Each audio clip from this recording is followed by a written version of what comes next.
What's going on, everybody? Welcome to another episode of Adventures in DevOps. Warren, joining me again. I keep making you feel like the new guy, but it's been like, what, a year now?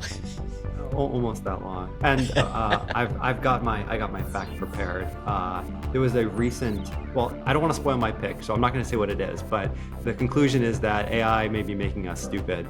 The truth is that it has a huge decrease on our critical thinking, or how much we're utilizing it, and not necessarily training that skill. And this could be the beginning of the downfall of humanity. And that's all I'm going to say. I don't know. I sort of take issue with that because I remember hearing the same thing, like my teachers telling me all about spell check, like, oh, you're not going to have a computer in your pocket. You need to get over this dyslexia thing. And as it turns out, I do have a computer in my pocket, and no, I still do not need to know how to spell. So, we're fine. The skill sets evolve. It's going to be okay, everybody. The same thing happened with calculators as well, but I'll say more about that at the end of the episode. Right on. Hi, Jillian. Welcome. Hello. All right. This is going to be a cool conversation. Joining us today, we have the founder and CEO of Warp, the Warp Terminal, Zach Lloyd. Zach, welcome. I'm excited to be here. Thanks for having me. I'm excited to have you on here and just to pick your brain about this, because I first saw the Warp Terminal, it's been several years now, so you've been working on this for a while. And it was just like, at first it was so confusing to me because I was like, wait, this isn't what my terminal's supposed to do. It's like offering up stuff. Like, how do I trust this? So before we dig into that, tell our listeners a little bit about Warp and what it does. And yeah, so Warp is it's a reimagination of the terminal. You can use it like a regular terminal, so you drop it in and use it in place of, I don't know, whatever you're currently using. If you're on Mac, iTerm, or just the stock terminal app. The idea behind it is that it has a much more sort of user-friendly user experience. So, basic stuff like the mouse works, for instance, in Warp. But it's also increasingly it's about being intelligent. And so when you use Warp, the main distinguishing thing these days is that you don't have to enter commands. You can just instruct the terminal in English, tell it what you want it to do, and it will sort of solve your problem for you by translating your wishes into commands using AI, and it looks up whatever context it needs and kind of guide you through whatever task you're doing, whether it's a coding task or a DevOps task or setting up a new project. So it's a totally different way of using the command line that I think is pretty fun to use and definitely more powerful than your standard terminal. And we're kind of having an internal debate at this point about whether or not it's even right to call it a terminal, because it's so fundamentally different from what that people expect when they use a terminal. But it does work as I think a really, really nice to use terminal as well. yeah, for sure. Like, the terminal features are definitely all right there and ready to go. And then it just keeps, I think it's a cool way to get used to it, is just drop it in as your replacement terminal. Yep. And then you can start picking and choosing all of these other things that it has as you get comfortable with it. I want to say I really like that it uses the mouse, because I have a bit of a horror story of trying to get somebody set up with Vim, and I felt very proud of myself. Oh, look, I got the scientist using Vim. And then they were like, great, how do I use a mouse? And I was like, oh no. So I think that's a nice feature. The other thing that it will help you do is figure out how to quit Vim if you end up stuck in Vim by accident. That's not what we're trying to do here. Which is it's one of our most popular features, is you can ask the AI how to quit Vim. It's very funny because people do end up in there and they're like, what? Oh, you mean quit the application, not quit the application, yeah. Not quit the addiction. Okay, all right. No. People love Vim. No, that's a 12-step program for that part. It is. They need a new one. They need 20 steps. Cool. So how long have you been building Warp? God, we've been at it for a while. So the company started during COVID, so the middle of 2020. And we first launched something publicly in 2021, and it's just sort of evolved from something where the main value initially was, hey, let's make this tool a little bit easier to use and like fix some of the UX, into something that is much richer, especially when ChatGPT came out, and we were even doing some AI stuff before that, but we've been working on it for a while now. Right on. What's the thought process that goes into figuring out how to integrate AI into this? Yeah, so we went through a bunch of different stages. So the first sort of stage of AI in Warp was essentially like translate English into a command. So you could bring up this little thing, and it actually predated ChatGPT. It used something called Codex, which was I think an OpenAI like coding API, and you could be like, search my files for this specific term, and it might generate like a find command or a grep command, something like that. And it's very much like one-to-one English to command translation. The next thing that we did was when ChatGPT came out, we did what I think a lot of apps did at that time, which was like put a chat panel into Warp. And so you could have a sort of chat panel on the side where you could ask coding questions. You could be like, how do I set up, a new Python repo with these dependencies? And it would give it to you as a chat. And then you had sort of like a copy paste type experience where you would take what was in the chat and move it into the terminal. And that was cool, but kind of, I would say like limited extra utility compared to just like doing it in ChatGPT. The biggest change that we made was basically the idea that the terminal input, where people type commands, also could be used directly as a conversational input to work with an AI, and that the AI itself would end up in like sort of interspersed in the terminal session. And we call this agent mode. And so in this world, it's not just that you chat with it, it's that you tell it what to do, and it's able on its own to invoke commands to kind of like gather the context that it needs and help you do a thing. So for instance, if I was like, go back to that same example, like help me set up a Python repo with these dependencies, instead of doing it in a chat panel, which we got rid of, you just type that into the terminal input, and we detect that you're typing English and not a command. And when you hit enter, it follows up and says like, okay, like what directory do you want this in? And you tell it what directory. And then it will say, it'll make the directory for you. It'll CD into it. It'll create the Git repo. It'll do all the pip install. It will even generate the initial scaffolding of the code. If it hits an error, it can debug its own error. And all of this is happening within your terminal session. And so, you get to a point where it's like you're actually driving the terminal a little bit more in English than you are in commands. And it's kind of crazy how it's changing how people use the terminal. Like, I was just looking at this yesterday, like in Warp now, like a quarter of what is going on in the terminal sessions is actually just English and AI generating commands, and not people typing CD and LS anymore. So that was a sort of evolution. So from a very bolt-on thing to something where it's like the actual fundamental experience of how you use the tool has changed a bunch. Yeah, so you're completely changing the interaction there. Instead of saying, how do I, just saying, go do it. Exactly. And that actually takes like, developers don't necessarily think to do that. They're very much in the like, okay, let me Google this, let me go to Stack Overflow type of mindset. And it's a totally new behavior if you're a developer to just be like, I'm just going to tell the computer what to do. It's a little bit scary because like, what's your terminal? And it's like now the computer's just like doing stuff in your terminal.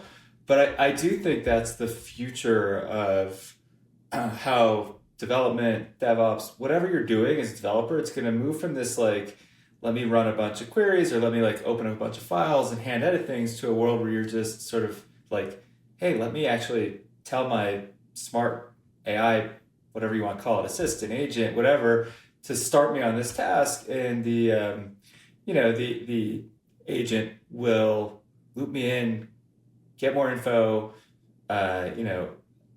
leverage me when there's ambiguity to resolve, but it's like going to be an imperative, I'm telling it what to do way of working. And like the cool thing about the terminal for doing that is like, that's kind of what the terminal is set up for. If you think about it, it's like the terminal is set up for users to tell the computer what to do. It's just that we're like upping the level of abstraction from you telling it in terms of like grep and find and cd and ls to telling it at the level of like a task, what you want it to do. And so that's like the vision that we're building towards. Right on. I think it's a really great analogy, because we've seen that in other areas of software development where you just keep abstracting things away more and more, yeah, and coding at a higher level. But this is one of the few projects where you're actually doing that outside of doing it at the task level rather than at the coding level. Correct. And like we are, so you can code in Warp. I don't know did you all see Claude Code? Have you played with that at all? Mm-hmm. I have a little, yeah. So Claude Code is super interesting from our perspective because it's all terminal based, and it's all this imperative, like you run a terminal program, you tell Claude Code like, hey, make this change for me, and it skips the file editor and IDE entirely to do coding stuff. And so we have very similar feature in Warp. It's not to access it, you don't run a program within the terminal, you just tell the terminal what to do.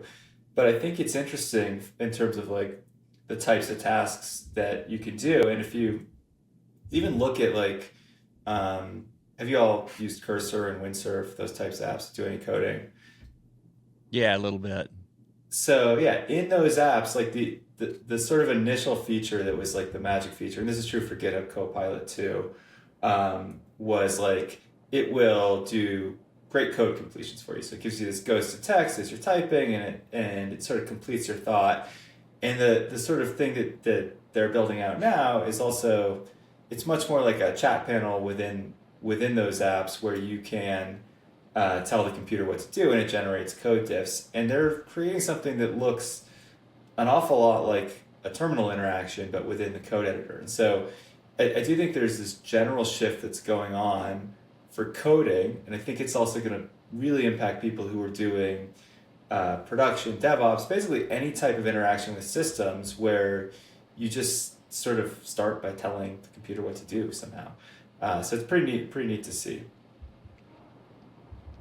So I really like this because I spend a lot of my day trying to convince biologists that like you need to be able to use the terminal at least a little bit. And it's always such a tough sell because being like, well, go over here and take this Linux class is like not what they want to be doing, let's say. So just being able to say, why you not? can just type in English and it will at least get you to the directory and install your Python environment and do this kind of stuff is just so much nicer than what I've been doing in the past.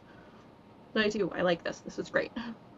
Yeah, I mean, it's the other cool thing for people who are, it's not their natural environment, let's say, and like they have to use it, is that as you use Warp to do this stuff, it teaches you. So it doesn't just like obfuscate, like at least for now, the way it does it is like you type in like, hey, I want to create this project, and it says something back to you like, okay, here are the commands that need to be run in order to create this project. Are you cool if I run these commands? And so to Warren, to your earlier point, is like, is this just making us all like kind of dumber and not knowing how to do anything? It's possible, but there is also an aspect of like, it's kind of like working with like the smart person on your team who can show you how to do things, and like, hopefully you pick it up, because it is in some ways faster if you know what you're doing. You just type the commands, and I think in general, like, I don't think it's a great outcome if everyone who's doing development or working in the terminal doesn't know what the hell is going on, because inevitably you're going to get to some point where you kind of need to know in order to fix something.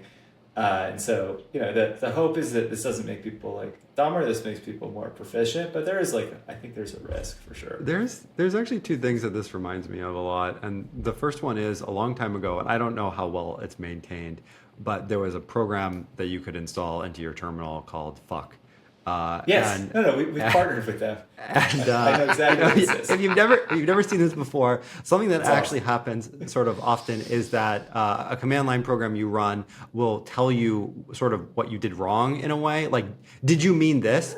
And instead of having to like retype the command and fix the problem, you could just type fuck and it would read the output and then do that thing. And that's the first one. So if you haven't seen that, like I highly recommend at least, checking that out. And the other one is this thing that totally changed how I use the terminal for doing software development for interacting with Git repositories is there's actually a Git configuration that you can set up to automatically fix typos. So if you type something wrong, it will swap the letters around and be like, oh, okay, you probably meant this with a 99% accuracy, and then just do that command anyway. And you can also set a timeout, like, if you accidentally type something and it's going to start deleting all of your code base, you can be like, oh, wait, no, I don't want you to do that.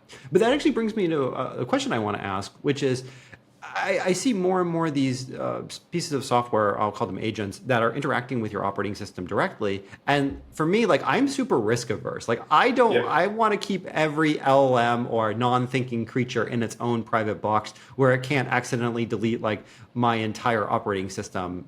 Because that's what it thought I want. Before, though. Like, as a person, it's just like people can also do that. Just to be clear, exactly, Jillian. I might trust the agent more than myself, but yeah, go ahead. This is a fair point, I think. Yeah. Like, so how to manage this is the question, or like? Yeah, I mean, it's almost like I would want to run like two computers side by side. One of them, I mean, I already am really concerned about running external software on my machine from a like a malicious standpoint. Very rarely is it will break my operating system. I don't remember the last time it happened. It was probably when I was using Windows like over a decade ago. But when it comes to LLMs and things that like I know from firsthand experience, sometimes it's like there's a non-zero chance that it just figures out the wrong thing to do. And like that's the sort of thing that I almost want to sandbox as much as possible, and I feel like we're not getting closer to that because our operating systems don't allow it as much. So it's a great point. I mean, you have a couple choices if let's say you're using Warp. So one, you can just turn this stuff off. Like if you're just like, I don't trust it, I don't want it. So that's fair. There's like a toggle that just says AI off, and like that's it. You're back to like, you're in control. There's also like a sort of like you can control the level of autonomy it has. So the one of the levels that you can have is just like it can't do anything on its own. So it can suggest commands.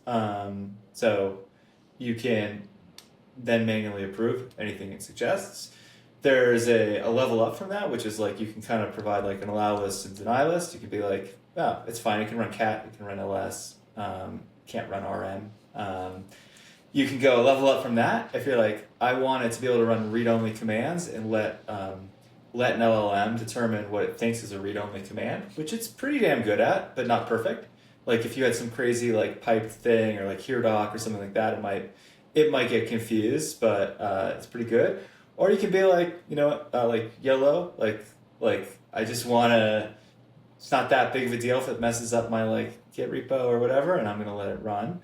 And then the other thing that we're working on that we don't have yet, but I think is really important in this world of like more autonomy is what's the fastest way to like spin up a sandbox where, your whatever state you want it working on is replicated and it can just go to work there without you losing any sleep. That's going to do something irreparable. I think like an undo functionality is super interesting too. It's not like trivial to do that in the terminal. Like the terminal is a stateful place where, if you can delete files and there's no like undo. So you kind of got to figure out like Sandbox is probably the safest, but we're aware of this issue, and it makes sense. A surprising number of people don't give a shit, I will say. Like they're just like they're just like I this thing is just magic, and like it makes me so much faster and makes my life so much more fun that I don't really care. But it's a totally fair point. I wouldn't like they're not using this in NASA. They're like, Well, I think you really we hope. hit the yeah, not yet, right? I hope, but it may be for all I know, honestly. Well, Use a lot I of have some places. theories there, but I think if I say them, we'll definitely get canceled. Um, so, yeah, I think that's sort of the problem. And I think this is, again, I don't want to spoil my pick, but realistically, it's that a large majority of the population falls into this area of maybe they have concerns, but they're apathetic to actually turning off whatever the source of the potential problem is. There's not a good way to moderate AI from outside or LLMs from outside the black box.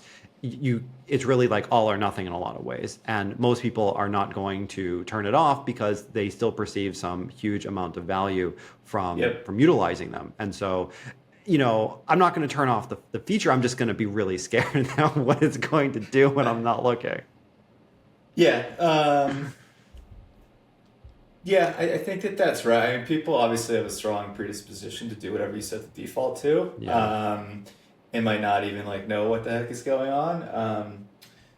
But I don't know, developers are maybe a little different. Like, I feel like if anyone's going to go tweak the knobs, it's going to be like you don't think so? I don't think so. I think everyone has their depth where they feel comfortable controlling, and if they're comfortable pulling an LLM to solving part of their job or part of what they're doing, it's probably in an area they don't care about, and so they're probably not going to. I think another aspect here is I have a very close friend that went away on vacation, and the person who was cat sitting for them left some plastic on the stove, which was induction, and it was totally fine. It was off, but one of the cats managed to turn the stove on and actually melted the plastic. Yeah. And so this is really funny though, because there was no LLM in there. Right. Wait, was the cat okay? Like the cat was fine. I mean, the cat. No, okay. The cats were fine. The thing is, like, I really do fear at some point, like, there's going to be someone's going to put an LLM in my stove. It's going to happen at some point, and I don't think we can avoid that future. And I do fear that it will just turn on one day when I'm not here and start doing things where, like, I have no need for that, and I don't. I'm not thrilled about this future, but it's coming. Kelsey Hightower had this good tweet, which was. He was like, I'm actively at the point where I will pay more to not have a smart appliance. So I thought it was pretty clear. Like, I get it. Like, I don't need like my refrigerator having Wi-Fi or whatever. That makes sense. On the LLM side, for if you're a developer, this might not be a popular opinion, but I think you're not really going to have a choice as a developer if you want to continue being a productive developer on whether or not you adopt this technology. It's kind of like being like, oh, I only want to work in assembler. I'm not going to use like a high level language. Like, that's not a viable choice going forward. I think what you're going to have to do as a developer, if you want to be like productive and efficient, is like learn how to use all this stuff and learn how to use it in a safe and productive way. Is that unpopular? Let's have a fight. No, let's go around. Jillian, what do you think? Agree, disagree? I think so. Like, I'm pretty judgmental over developers that don't use a debugger. So like, I can see this kind of being just the next sort of iteration in that process. Yeah. Because I don't know, developers are. I think at some point, like, everybody's kind of drawn to development because everybody has I like to learn new things disease, and like, writing code is really good for that. And then at some point you get really tired of it. And so then AI is really good for that, like, process when you're like, all right, I'm sick of having to learn the new things. I just want for the AI to tell me what to do. And then there we are. So I'm going to go with mostly yes, except that I feel like I might get some angry responses on the internet for that. So I'll give like a little bit. Like, there is a fear, an understandable fear that developers have this is going to replace them. I don't think that's even remotely true. There's also like a thing that I've noticed, which is that a lot of like the more experienced, really strong developers on our team who I've worked with, like, they kind of get the least value out of it initially and are most likely to be like, oh, this is a stupid suggestion from this thing, like, or it's like creating bad code. And so they have like a kind of anti-take on it. But eventually people get to a sort of moment with it where they're like, oh shit, this actually makes my life a lot easier. and does some of the stuff that I find super annoying. And I think the proper outlook to have towards it is like, this is like another tool that I can use. Just like if I like master like sed and grep, like I'm like awesome as a developer. I think if you could figure out how to effectively use the LLM, I think it just makes you better. I think that's like the right way to look at it. Wow. Warren, what do you think? Well, I have the opposite controversial opinion, so Yeah. I was maybe thinking about keeping my mouth shut. I have this perspective that it definitely replaces inexperienced engineers.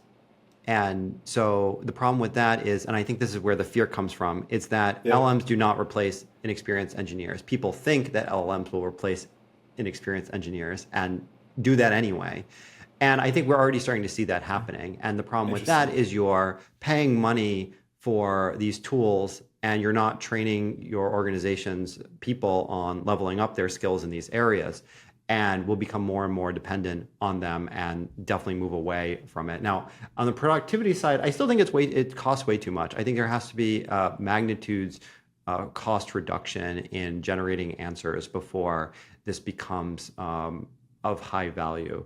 By cost, you mean like monetary cost, like the LLM? Monetary, environmental, et cetera. It's still like none of the AI companies are making money, like the ones that are pumping out AI, OpenAI, I'm sure whatever, we know Anthropic's not making money, we know whatever they are, they're zero, like it's negative billions of dollars per year on this. So, that's not a sustainable model from a society standpoint. There's going to have to be something to change. Either these tools will completely go away or the costs will have to come down. I think the last thing is that we find from a productivity standpoint, at least for me and myself and the companies that I work with, is that the bottleneck isn't doing more work, specifically writing out code or pushing that out. So the tools don't solve the needs that we have. It's okay for us to still be slow in this way or not be productive in this way because that's not where our bottleneck is. I disagree with almost everything you just said, but I'll let Will go. Like, it's interesting. It's interesting to have this discussion because I'm so in the like AI bubble of like Silicon Valley people and like AI tech companies and like the main contention that I hear amongst these like the people I talk to on the investing side and the other AI company side is like, how quickly are we getting to AGI? And Warren is coming in hot with being like, these things are not even valuable. They're not. It's not even AI. Like I hate this term. That like there's these companies are lying to the masses of people saying we have AI. All we have is transformer architecture, which is able to utilize, create LLMs, and they will always hallucinate. And this is the ridiculous thing. Like I'm waiting for someone to say, how is OpenAI going to recoup the billions of dollars they're losing every single year? Like where does that change? Because money will run out at some point. Will, you want to go or do you want me to respond to that? I'm going to jump in real quick, then we can come back to that. This is good. I think I tend to agree with you, Zach, that there's going to be people who are resistant to AI. And I think the primary place I've seen this is people who really are, they're really passionate, invested in their chosen language. I think if we look at the category of people who will argue Go versus Rust, and they've pinned their career on I'm a Rust developer or I'm a Go developer, and so they'll try something like AI or any of those related tools and say, oh well, it got this wrong. That's clearly why I'm not going to rely on this thing because it got this one thing wrong. And you'll get a lot of resistance from those people. I think I just think of AI as like another tool. I mean, I guess, Warren, what you're saying with like all the money being spent and the environmental cost, that is very valid. But from the tool perspective, It's like I'm already so dependent upon tools. Like without dictation software, PyCharm, and Vim, I am completely useless. I have like zero utility to anybody, anywhere, at any time, and like in a professional context, anyways. So this is just like another tool that I am. I mean, I do have kids. Occasionally, I'm useful in like a human context. But like from a professional standpoint, if I don't have those things, I'm not going to get any work done. And so AI has just become like another tool for me to use, and so I just see it from that perspective. From the money perspective, like, I don't know, but humanity spends a bunch of money on a bunch of things that we don't recoup an investment from. Like, it's just, the money never actually runs out. We don't have a gold standard anymore. Like, there's always, like, it's an arbitrary concept. There's always money. As long as the printer companies keep making printers that print the money. I mean, isn't that kind of what we're doing at this point, though? Like, isn't that what the governments of the world have sort of decided we're doing? Well, there's a secondary problem here, actually, which is that the energy consumption is too high. Like, even shave off the environmental impacts, the energy cost is so high that people are now starting to have their lives affected by having spotty continuous energy flow into their own appliances in their house, lights and stoves, ovens, whatever. And that's happening near data centers where increased energy usage is required to run LLM. So I think that problem is likely to get worse, even if the money doesn't run out. But if you had a smart refrigerator, it could adjust for that automatically. Exactly. If the things are smart, then what do you even need the energy for? I don't know. We're fine. I like the perspective. I mean, it is a tool for sure. And I think the thing that I see is that it used to be the fact you could type into Google and get a website that helped you answer the question you have. And you can't even do that anymore because at least that search engine has become utterly worthless. And so you need a replacement for that. And I think it's worse from an accuracy standpoint than Google at its best, but it's for sure better than Google now. And I think that's a worthwhile trade-off that you have to change. If you're still using Google or you still believe that your one true programming language is the only one for the future, I think that's just the mindset, which doesn't make sense. So Zach, you wanted to come back and answer or respond to the money issue. I can't speak to the energy stuff. I can speak to just like, it's valuable. So for developers paying $20 to $40 a month for AI in their core tools, if you just think of how much development time costs, you have to save, I don't know, 20 minutes or something for that to be a worthwhile thing. And that threshold has been crossed a long time ago, in my opinion, just from using these as a user of these tools.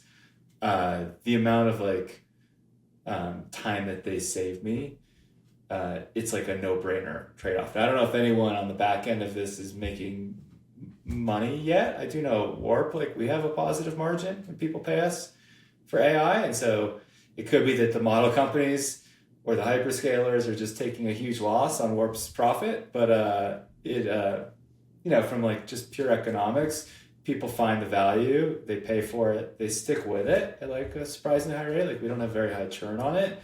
And so I have to believe that just from that and from actually using it, that there's a ton of value. It's certainly true that these things are not infallible. And I guess you could debate from a philosophical perspective whether or not they're intelligent. I actually think that they have some level of intelligence. Now it's not doesn't quite work the same way that human intelligence works, but they're able to they're able to do things that up until a couple of years ago you would only say a human could do. So I personally am super excited by the progress. I studied a bunch of philosophy. I have a philosophy degree in addition to a CS background. And I think it's absolutely fascinating what it says about what intelligence means. It's not, like you said, it's not perfect human intelligence, but it's something. And it's I think it's a pretty awesome technological advance. So I'm more pro AI, more bullish. I think Warren's a little bit more on the skeptic side. That's legit. I think I can't assign the word intelligence to it yet, and because of the architecture that it's utilizing, it's just a probabilistic word predictor. And I think we need a different architecture other than the transformer architecture to actually reach anything that would be fair to call AI in any capacity. I do want to jump into how you're utilizing it though at Warp. Sure. Are you running your own foundational models, or are you passing queries to something configurable for, like, I can put in OpenAI API key or Anthropic API key? What's going on there? You can pick your model. So we support the Anthropic models, the OpenAI models, Google's models. We support a US hosted version of DeepSeek models, even, so some of the open source models.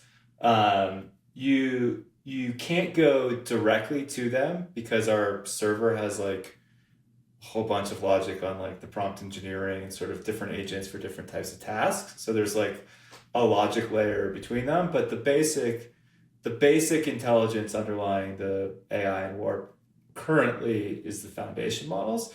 There's a chance at some point that we'll get a little bit more into the like make a model to predict your command type business, but currently we find that the best thing for our users is to sort of use we're not going to spend $1 billion on GPUs or whatever and train models right now. That would probably change the that problem. profitability statement you just made earlier. Yeah. Well, so I would say like we are at the application layer. If we look at this as like application layer, model layer, hyperscaler layer, we're at the application layer.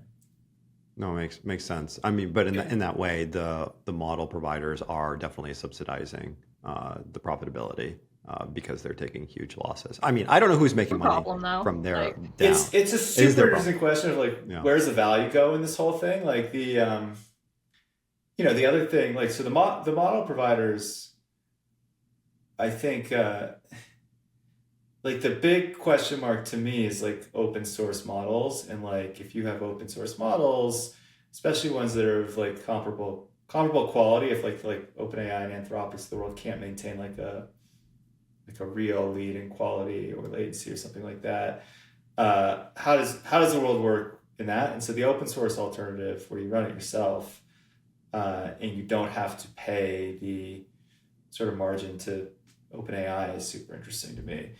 I think that the one place that there's definitely going to be someone's going to make money is just on like serving these models. So I feel like, for better or worse, if you're Amazon and AWS, G-Cloud, Azure, whatever, they're going to make money because someone needs to serve these models. And the local versions, which is I think another interesting thing to consider, are, at least currently, it's not really practical to like get the same level of power from like downloading Llama. But that's another thing I'm looking at is like maybe it's just local models that totally disintermediate the need for these like huge API based cloud models. Who knows? No, I mean you're onto something really there, because it would cost you way more than the price that you would pay to the model providers to utilize their LLMs if you tried to run the open source models locally on hardware that is comparable and gets you speed and accuracy, precision in order to utilize that. Yeah. I think we should talk about Warp some more and like its features and what it's doing and all Jillian's, that kind of stuff. I'm down to talk about whatever. By the way, I want to be able to like speak into the terminal my commands so that I don't have you to can do that. When can I expect that? So we added this feature. It's super cool. If you're using Warp, you can hold the function key, or you can configure it, and you can talk to your terminal, and it's magic. You can just tell it what you want to do.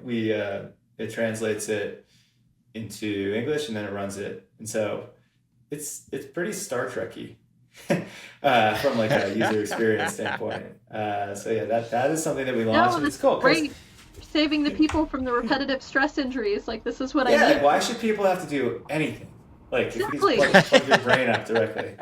I know what Jillian's waiting for. She wants the brain interface device. Yeah, so exactly. That is really what I want. Like, I think Jillian would be a really good Warp user. I'm getting the sense that Warp is actually very well suited to Jillian's workflows. It really is, like, especially since you just said the speech thing, because I'm getting older and I can't type so much. So like, I very specifically need the speech thing. And why should you have to type? I know, I shouldn't. That reminds me great, of like Zach. I feel an like you're really episode. like my kind of person here. It reminds me of an episode of The Simpsons where Homer's in the hospital and the guy in the bed next to him is on a breathing machine, and he's like, "Hey, how come that guy gets someone to breathe for him and I'm over here doing it by myself?" See, I thought you were going to bring up the episode where he tried to get to 300 pounds so he could be classified with a disability and had to use a wand to dial That must be an old episode. Like that must be a real old episode. Yeah, that was when it was still good. Okay. Yeah. Was it Dr. Nick's food philosophy was if you rub a newspaper on the food and the newspaper turns clear, it's good to eat.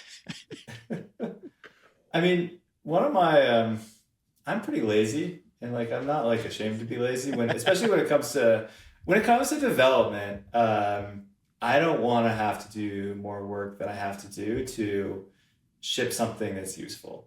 So like my like what I care about as a developer, like again, there's different kinds of developers, but to me, I'm like all in it for I want to build something cool. I want to ship it out to people. I want to be proud that I built it, I want it to work really, really well. And I want to do that with like the minimal possible effort. And to the extent that I have to put effort into it, I want it to be effort that goes towards thinking about how it ought to work. And I don't want to spend effort on like annoying shit in a terminal. Like that's like the last place that I want my limited brain cycles to go. I don't want to spend effort either on like changing function signatures in my files. I know what I want it to be, and I want like to get from A to B as quickly as possible. And so, to the extent that something like AI, and I think Warp for the terminal especially, like makes it so I can be like a little bit lazier. Again, this isn't like the advertising I put on our homepage or whatever, but I think it's like, I think that's a valuable thing. The advertising in my head, it's great. And like, honestly, like a lot of the best developers I've worked with in my career are just like kind of all about that. Like, don't make me spend my brain cycles on like tedious shit and toil. And so I feel pretty good about trying to eliminate that stuff for developers so that you can do the more fun stuff.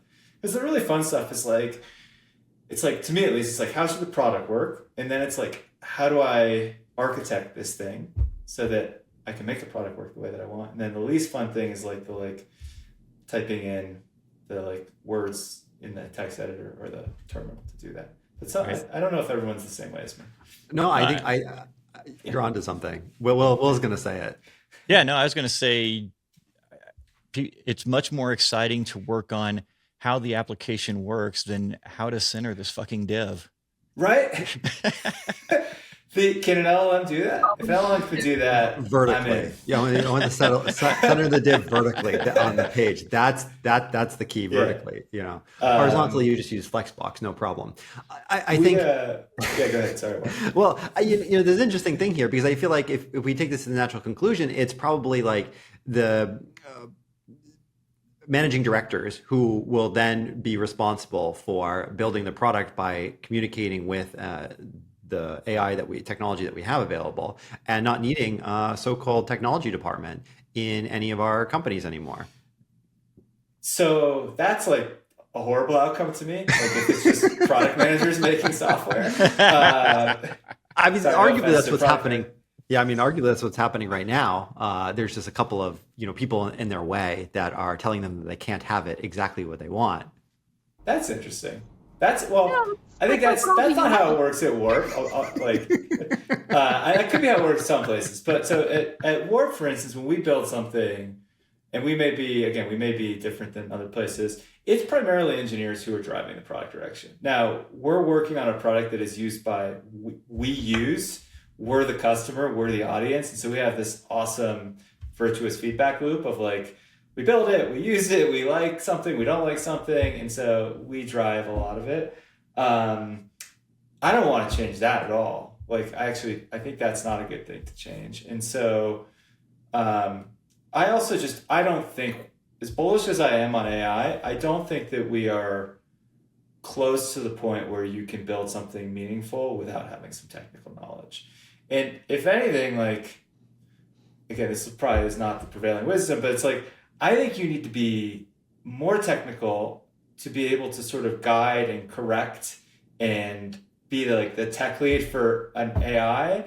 And if you are a aspiring developer these days, I would say learn the shit better, learn the fundamentals of CS better, because if you want to effectively produce software in a world where you have someone who's pretty smart, but also kind of like a savant and dumb in a bunch of ways, you need to know what the heck is going on for when you hit a wall.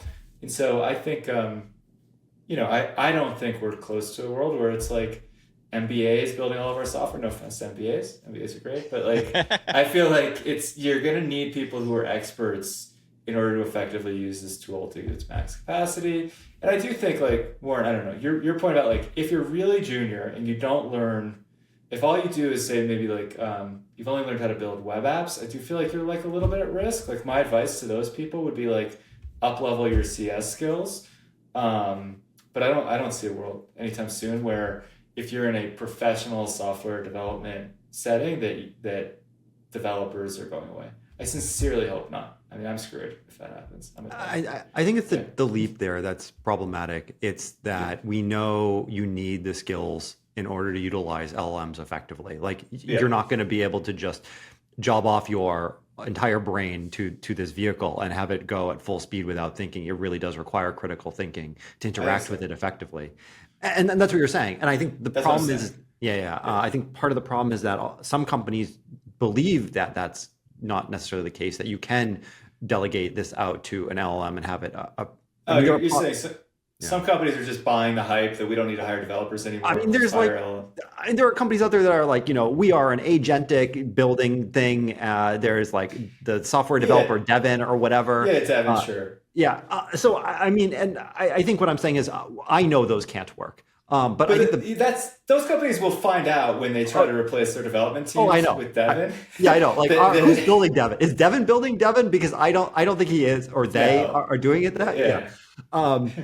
But I think the bigger problem is that the leap from, hey, I'm someone who doesn't have technical capabilities, to I want a job utilizing technical capabilities, that gap is growing and harder to get into it now, because the technology available for us to interact with is much more complicated than it was 5 years ago, 10 years ago, 20 years ago.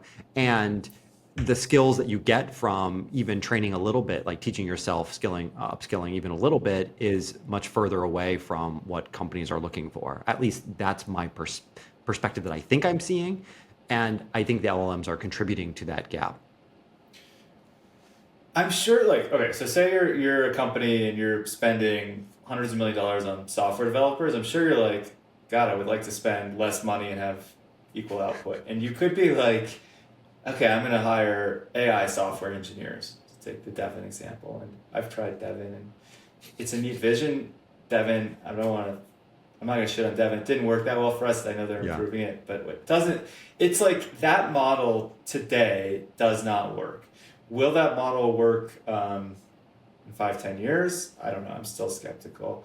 I think any company that finds that they want to improve their cost efficiency on the software side by replacing their developers is going to be I think it's just they're going to find that they don't get the ROI on that, and that the better ROI right now is to empower your developers and give them tools that let them be more productive. I'm saying this, I'm obviously super biased. I run a developer tools company where I'm building something where the mission is to empower developers.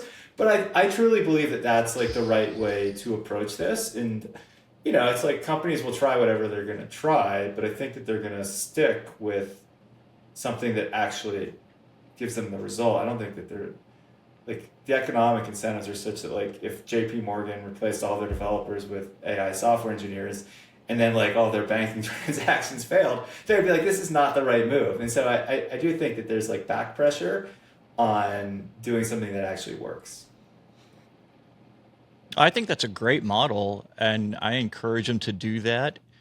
And then when it blows up, I want them to head over to my website where I have my consulting rates listed. Yeah, exactly. They're gonna need some smart people. We actually I'm pretty bullish on smart people still. Yeah, I mean, For sure, for sure. I mean, we actually did a deep dive in this area in our episode on the DevOps report from Dora in 2024. Okay. Where like I don't know if you've read it, but the actual results was like the value that LMs were providing to organizations was suspect. Like it wasn't significantly different than where they had been before. It was very difficult for organizations to justify that the value to the bottom line or the value to the products that were being delivered. I think the interesting thing was the one thing it did say is that people were happier with using the LLMs, but it didn't actually reduce toil, and it didn't reduce the amount of time spent doing things that they didn't like, which is interesting. I think it gives the most value to people who are positive, optimistic about AI. So if you like AI, you should use it. I can tell you experience from Warp. So there's the way we think about users coming into Warp. There's some users who come into Warp because they're like, I love AI. They're like, I love this new technology. I want to like use it in all of my tools. And those are great users for us. Like they come in, they're like, holy shit, I can use a terminal in this totally new way. That is not the majority user. So the majority user for us is what I would call like an AI neutral like developer who might be like, okay, I'm open to this, but it's like there's a lot of hype. I have a bunch of inherent skepticism. And for those users, the challenge for us is to get them to actually see the value of the AI and like actually use it. And so the way that we've like figured out how to do that is that it's very similar to that tool that you mentioned earlier, the fuck. And so like when you have an error in Warp and it's like, oh shit, like I'm missing this, I don't know if I'm allowed to swear on this podcast, but I was like, I'm missing this Python dependency. We show something where it's like, hey, we can fix this for you. And like all you have to do is hit Command Enter and we fix it for you, and then that's like a conversion moment. And so like I guess my point here is like kind of piggybacking off your point is like there's some people who are just like into this and like they're gonna love it, and maybe they love it even if it isn't really helping them, and they're just like messing around with LLMs all day. But I do think based on our experience converting people who don't inherently want to use this technology, that there must be value, because we have, like I said, we have a lot of people paying us for something that like, and I don't think that people are just going to pay us for something they don't find valuable. For like, sure not. And a lot of them were not AI enthusiasts to start. They were people who tell us like, oh shit, like this thing just saved me hours and I love that. So that's like the, my kind of counter to what you're saying. Yeah.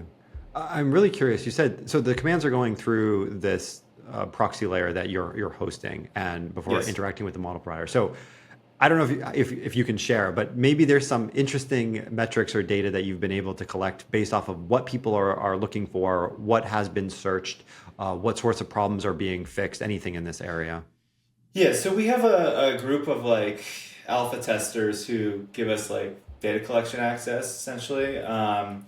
And so really common use cases where we're helping people are the like install dependencies, the like Git, my Git is messed up. Like I did something, I'm in some weird Git state and I need to get out of it. We are increasingly fixing compiler errors for people. So people who have like simple compiler errors and the error log is in the terminal we fix. We get people who, a lot of like Kubernetes, Docker, Helm, like those types of issues where there's very heavy command line usage and kind of, pretty complex commands that you need to do is another really popular area. We do things where we write scripts for people to automate things that they're doing over and over again. And so, it's a mix. I would say like the really like prime use cases for us to start are things that are pretty terminal oriented. And then increasingly as people realize you can fix coding stuff in Warp and we guide them into that, the coding stuff matters a bunch too, because just like developers spend a lot of time writing code. I think one of the things that that doesn't really get highlighted enough is that there actually is a pretty steep learning curve to using these AI tools. I think there's an expectation that, Yes. oh, it's AI. I just go in and it's going to make my life magical. But really, my experience with it has been learning how bad I actually suck at communication. And like that was the couldn't agree first more with job. this. Yeah, like Not- that I was don't my agree that you first suck at job, is to figure out communication, how but- to communicate. It's weird. It's turning every programmer into someone who needs to know how to write, which is like kind of a crazy skill. But like, yeah, the quality of what you get out of these LLMs is highly dependent upon how good you are at prompting them, how good you are at providing them with the right context to answer your question. And if you, yeah, who would have thought that like being really good at like writing English would have been like the core thing? But I guess like engineers write design docs. It's not that different from that skill. It's a real behavior change, and it's a real skill. And I think that I think it's a great observation. I mean, I know I went to university specifically to study engineering so that I wouldn't have to read and write words. And now my life, I pretty much just write a lot of blog posts, knowledge-based articles, chat with LLMs. Like it's every single day. Like it's just words. It's just words. That's my whole life now. Yeah. Yeah, I think it's worth elaborating on, though, just to like that's one of the reasons I'm pushing people more into AI. Is like, yeah, I know you get it, you tried it, it made a mistake, and you're ready to write it off. But I really need you to stick with this and learn how to use it, because by putting that time and effort in now, you're going to figure these skills out and learn how to make it productive. And then as the technology itself improves, you're going to start getting to take exponential benefits of that. And so you in your career are going to be way, way ahead of everyone that you're sitting with now who says, oh, AI sucks 5 years from now. I'm 100% with you that's the smart approach. Is like, again, I think it's like the tool analogy is the right analogy right now, where it's like you can't get mad at Vim if you like didn't learn the Vim shortcuts. You can right off the bat. Like, people get mad at Vim all the time, but it's like counterproductive. And I think if you doesn't matter to me. remove the hype for a second and just think of it as like it's a computer program that you're using, it's like, yeah, you gotta learn how to use it. And like, what is it, like RTFM? Like I kind of hate that, but it's like learn how to use it if you want to get the most out of it is 100% right. And if you think of it instead as like a dumb coworker who you don't want to associate with, but that dumb coworker is like someone who's on your, well, I don't know where I'm going with this. Don't think of it as a tool that you got to get the most out of. I think you're onto something there really important, Yeah. because I think Yeah. one of the things that a lot of the LLMs we see out there, and I think this is where some of the value is definitely lost, they don't do a great job of teaching you how to be an effective prompt engineer, like how to actually create communication with the tool, to Will's point. And I think part of it is because those same companies have no idea how their own thing works, so they can't actually give good recommendations. But I think they do figure it out over time, because there are communities that pop up that are discussing this, and then they bring that knowledge back in, where, we see examples where like the DALL-E model that OpenAI has is the prompt is being mutated by their O1 or whatever based on what the user inputs, because it's just nonsensical and needs to be mutated. And like those instructions would be great to be exposed. And I just feel like these tools don't do this good of a job. But you work on the application layer. And so I feel like you're providing a much better experience for teaching people how to utilize the tool effectively, because you have to, because you're actually selling a real product. Right. No. And it's like, it's a thing that we're constantly thinking through. Like we have a feature that is suggested prompts, essentially, where, if there's a like the most common use case again is like an error resolution, but we'll based on the error that we see, we will suggest a prompt, and the prompt probably is a little bit more than just like fix this, which is what a person might write. It is probably like fix this Rust error that is caused by incorrect mutability, and like we do everything we can to make it the minimal amount of work, and also to show the user like, hey, here's what we're actually telling the model, so that if you want to do this on your own next time without like Warp doing it, you can do it.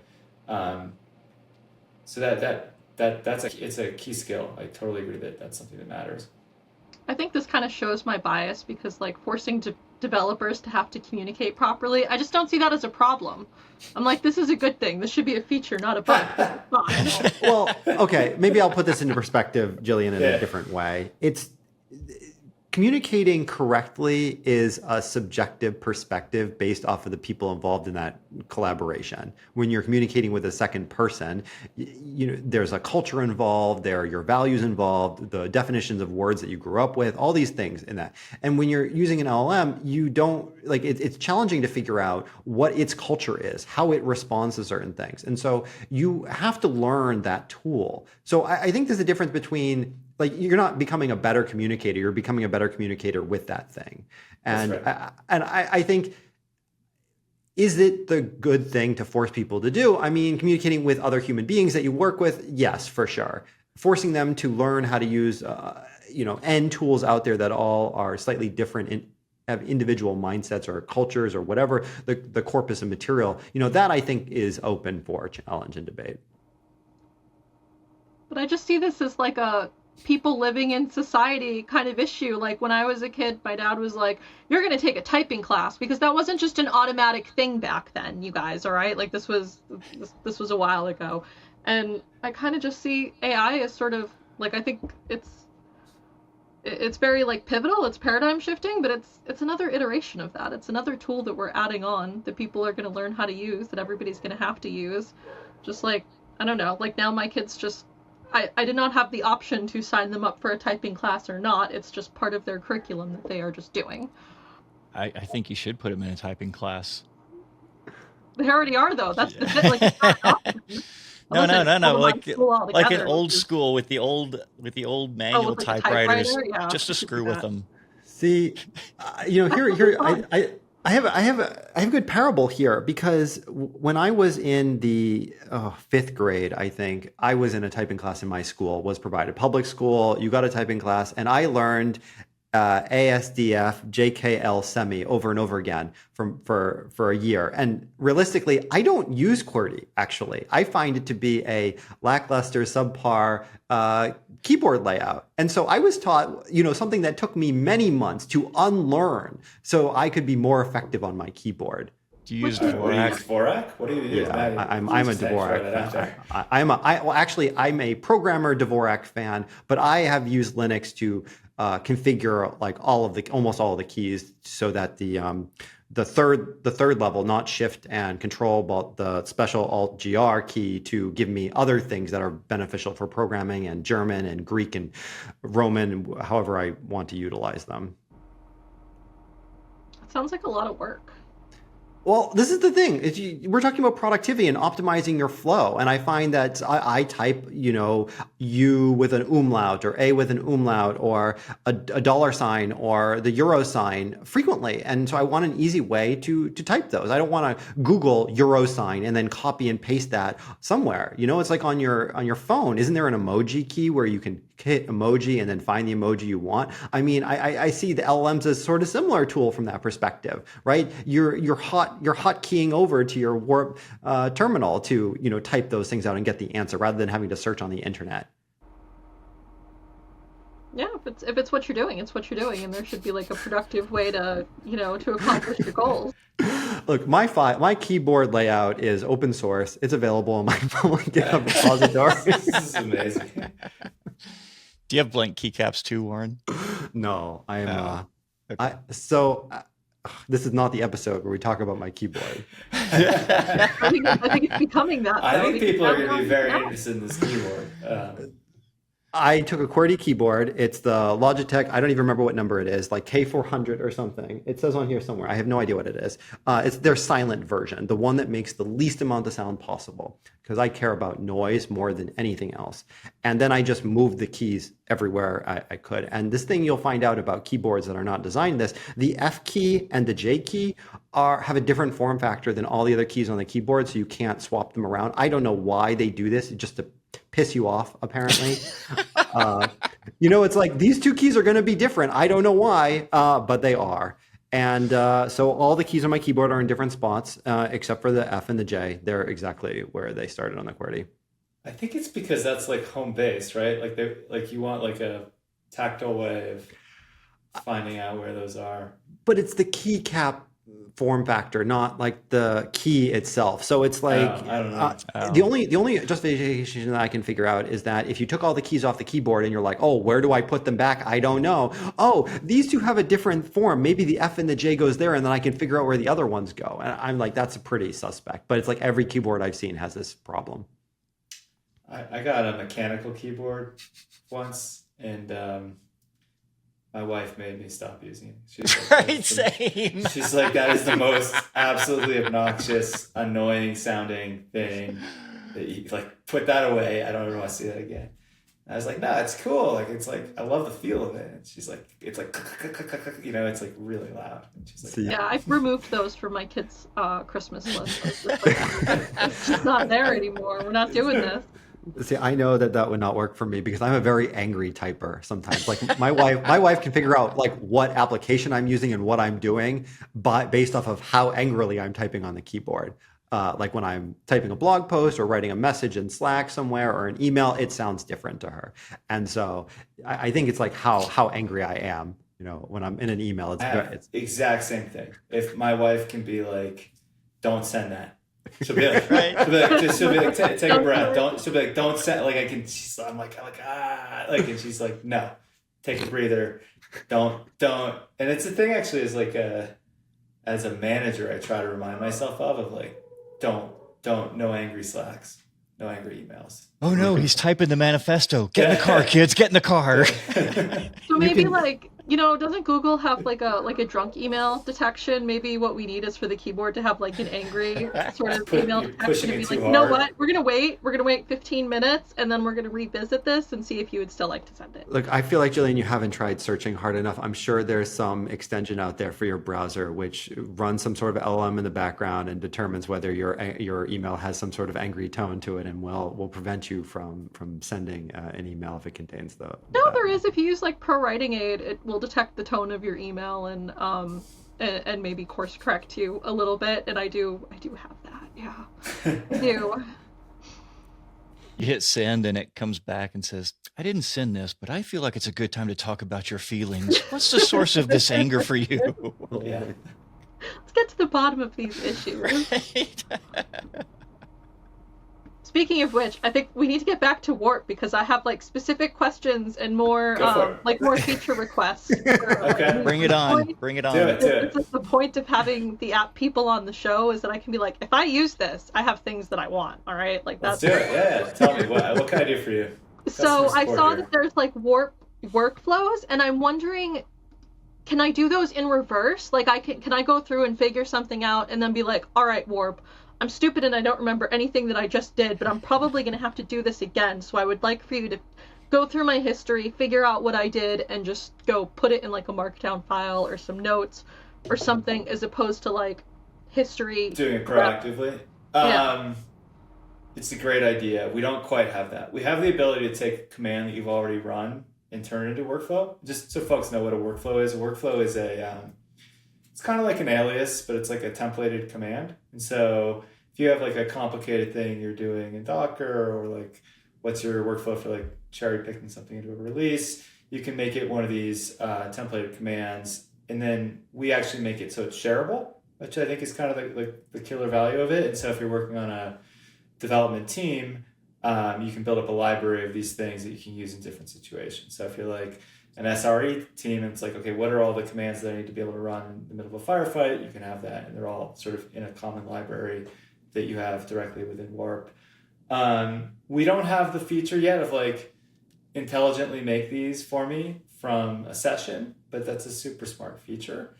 We do have a thing that haven't launched but are experimenting with, which is like essentially like run the output of your command through an LLM and have it summarize for you and pick out the interesting and important parts. But I like your idea, Jillian, of like, figure out what I did, record it for me so I can do it again. Smart. So I found that some people have sworn by this. If you're running a chat context session at the end, just tell it to like echo back at you what you did. Like say, what did I do? And then when it's done, then say, okay, now I want you to take that and write a document for me that includes that information so that the next time I have this problem, I can go and reference it. And with Warp, you can say, okay, now turn that into a templated command. You can totally do that today in Warp. The one piece of it that's not like, we don't tie the loop of turning it into this specific like executable thing that is a workflow. But, we also have like a notebook concept in Warp. So you could be like, hey, LLM in Warp, summarize everything I did, turn it into a notebook, extract the relevant commands for me, and but it's not quite as seamless, I think, as it could be for Jillian. It's a good idea. Yeah, I'd really like to be able to have different, I don't know if it's sessions or contexts, but I suppose one of those where I can say, I don't know. I mean, I suppose for me it would be like client dependent or context dependent, or even like tell me which environment I'm in, which version of Terraform I'm using, like, all that kind of stuff. You can do that for sure. Save That'll all just of work that today. and be like, it's here. It's right here. Yeah. Well, yeah. That's So it. you That's what I want. Yeah. We don't like. I think that's a super interesting idea. I mean, you can use Warp to learn anything about your environment today. So you could be like, what tool chain am I using? What are my environment variables? Like what, anything you can ask about your history. And so you can get some of that today, but you can't quite we don't have it like packaged up so that when you start a new session, you can get all that stuff, which would be cool. Well, I would, if we're taking feature requests, I would like that. Sure. I'm gonna force everyone on our team to listen to this episode. Well, you should probably wait until the episode drops and then use an LLM to summarize the episode and extract the feature requests from it, and just we could do it that way. Or I think there's been so much interesting discussion about like philosophy of AI in here that I think I'm gonna make them all listen to it. I don't think a distilled, summarized version is gonna do it justice. Oh, I totally agree. We need a human in the loop here, Warren. Yeah. Gonna put him in a dark room and play it back at half speed. Oh God. I don't listen to content any slower Really than like them. 2 these days. Yeah. Before we get on another tangent, I have this feeling that we should move off onto picks for the episode. It's probably a good part. Good point. Good time. Good words. Look at me working my words. Well, then, Will, why don't you go first? Right on. Okay, so I have a couple of picks today. One, I'm blaming you, Warren, and Matt from last week because I got the book Dungeon Crawler Carl, and I hate how much I like this book. It's dumb and it's funny and it's entertaining and it's engaging, and it sucked way too much of my time last week. So Dungeon Crawler Carl, I can't even remember who the author is. Do you remember, Warren? No. I didn't look it up. Yeah, just Google Dungeon Crawler Carl. It's a stupidly fun book, very entertaining. If you're listening to this episode, the link will be included with the podcast, just down below. Yeah. So you don't even have to Google it; just click the link. Right. And then the other pick I'm going to recommend is, if you haven't, Zach, you mentioned this earlier, if you haven't gone to your favorite AI tool and just started a chat about philosophy with it, I highly recommend that. And that's going to be my pick for the week because it's so much fun to do. And Warren, I know you said that AI is not intelligent, but neither are some of the people I hang out with. So chatting with AI about philosophy seems to be working out quite well because it's just a really cool perspective of some of the stuff that it has and some of the insights it has to offer. And I've used it for setting goals as well and challenging me on those goals. And it's been pretty insightful for that. So I think that's one good way to start working with AI. And those are my picks. So Jillian, what about you? What'd you bring this week? I'm going to keep going with the self-promotion until I'm back up to the lifestyle with which I've become accustomed. And if you Right go on. to my website, yeah, that's right, dabbleofdevops.com/AI, I have a data discovery tool for mostly for data science companies. If you're not a data science company, like I don't like even really know how to talk to you, so maybe just ignore this portion. But the idea is that you get your data, you load it into the LLM, and then you can start asking it questions. It kind of acts like a maybe like a junior grad student. You don't want to like completely trust what it says, but it gives you a very good first draft. I'm adding the PubMed interface so you can go search medical literature and say like, okay, get me all the papers back on this disease or this protein or this drug interaction, you know, whatever the things are.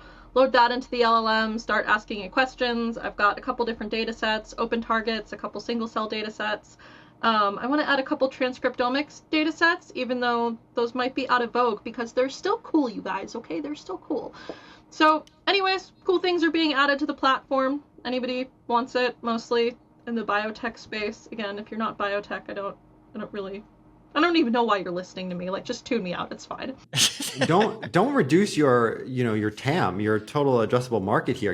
If you don't understand what Jillian's saying, maybe you should go to the website anyway and see if you can figure out a use case for yourself. That's true. You could. I do have some companies that use it just for meeting notes. They There have you something go. like Otter record all of their meetings, and then Otter kind of gives them like, the different summaries and images and things like that. It's pretty cool.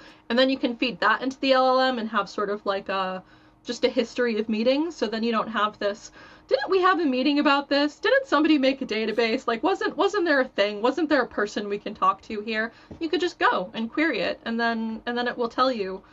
Sometimes it gives you the answer you want, and sometimes it's like, no, that conversation never happened. You're hallucinating now. But like it's either one. It's one or the other. Well, there's And a big then overlap between biohackers and software engineers as well, so that they may find that interesting. yeah, they could put all the literature and data in there around biohacking that I'm not totally familiar with. Although I am very much looking forward to having like bionic limbs. That would be great. Like that would just be amazing for me. Because you want it that you don't have to think about moving your limbs anymore. You want something else to do it for you, right? No, I just want limbs that work at this point. Like that would be nice. That's like just on a mechanical level. Like that's what I need.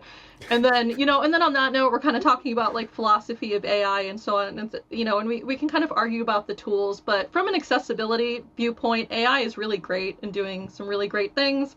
Like I have some issues with typing as I age out of this career field. I have some like low vision people in the family that AI is very helpful for them, being able to dictate, being able, there is kind of a lot of cool accessibility things that can be done with AI, and I do always kind of like to give a little bit of a shout out to that, because I do think it's like all of that is pretty great. Like I have somebody who's low vision who can now listen to audiobooks and basically like kind of still go through the internet just with voice, and I think that's pretty cool. So I don't know. That's it. That's my picks. Alrighty then. So for my pick this week, I primed it at the beginning. It's this Microsoft-backed research paper that came out of Carnegie Mellon, The Impact of Generative AI on Critical Thinking. And I think it's just absolutely fantastic paper about the correlations between utilizing AI tools and developing critical thinking processes and expanding in usage of that sort of brain muscle. And I think some people have misinterpreted the paper as Microsoft paper on AI is making us stupid. But I think the one thing that really does come out of it is that if you have low confidence in an LLM doing the right thing, you will be able to get much better answers out than if you have high confidence in the current tools that we have, because the current tools are transformer networks that hallucinate. And if you just assume that it gives you the right answer, like your calculator, you are going to stop developing the muscle of challenging where you got the information from and trying to understand it. I will say that this leads me to a great interview question. I know that interviewing candidates today can be challenging because they may be using LLMs to answer your questions. And for me, I think that naturally you can just ask them, hey, are you like, how much confidence do you have in the LLMs that you use to produce the right answers? The more confident they are, the more likely you know they're not using critical thinking to challenge what comes out of them, and could be a useful litmus test for what sort of person you're hiring into your organization. Right on. And so are you phrasing the question that way, just presuming that they are using AI to make them more comfortable with admitting that they are rather than trying to hide it? Well, I think realistically, part of our interviews now should be dedicated to solving problems that don't rely on using LLMs, or problems that can use LLMs to be solved better, and then asking them to use LLMs and which LLMs they're utilizing to solve the problem and how they're going about it. Because I think you're trying to hide this perspective from yourself. You're lying to yourself if you believe that you don't want to pull these tools into your company to utilize in some fashion, and that people aren't utilizing them irrelevant. If you give them a take-home assignment for your company that takes 4 hours or 8 hours, some of them are going to utilize tools. And I don't think it says a lot on the type of person based off whether they utilize the tools, but it does say something about them, about how they're utilizing them, or what their expectations are on how they utilize those tools. Cool. All right, Zach, what'd you bring for a pick? I have an AI tool that I like.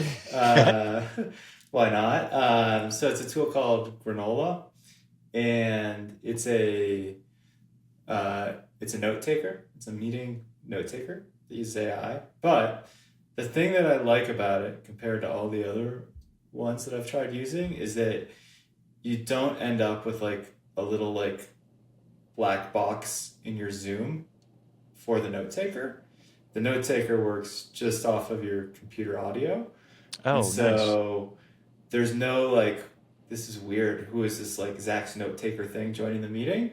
And it not only does it take notes, it doesn't, like the default way that it takes notes isn't by transcription, it's by like semantically summarizing and giving you the key points of what happened in the meeting. So I don't like taking meeting notes, so this is a cool thing. It's called Granola. So that's one thing. A second thing, I'm reading a book. It's pretty nerdy. I don't know why I'm reading it. It's called it's like a travel guide to the Middle Ages, and it's a history book, and it's all about like from like the year like 1100 to 1500. How did people travel? Like, what was it like for them to take a vacation? They weren't really taking vacations. They were like primarily going on pilgrimages, or at least that's like what the written record survives. And it takes you all over Europe, the Middle East, and like the Near East, and like I'm not through it yet, so I don't totally know where. But to me, it's what I like about it from a history perspective is that it's just about like it's about a like relatable experience, not about like a series of historical events. It's not about historical leaders. It's about like, say you happen to be living in the year 1300. What the heck were you doing? How did you pack? How did you travel? Where did you stay? Like, what were the inns like? What were you trying to go sightsee at? I don't know why I like it so much, but it's like, I really like it. It's like puts me in a very different mindset from like how we're living today. So that's super cool. It's like National Lampoon's Middle Ages Vacation. Yeah. Except I guess it didn't seem like very funny to be traveling then. It was a lot of like very serious, you got to get to this religious site. Like, like, and you got to see these relics.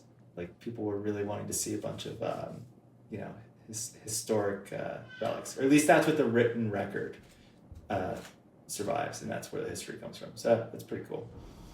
I used to really like all those, like the diary type books, like they're fiction, but they're sort of written as diaries of like the kids that would do the Oregon Trail and travel across the United States, and they're from like other places as well too. So you have people coming to Plymouth Rock and doing the Oregon Trail, and just the sort of in general, people go in different places like across history. It used to be a lot harder. You used to have to worry about more things than like if the gas station had your preferred chicken tenders or like whatever, Yeah. That begs so many questions, Jillian.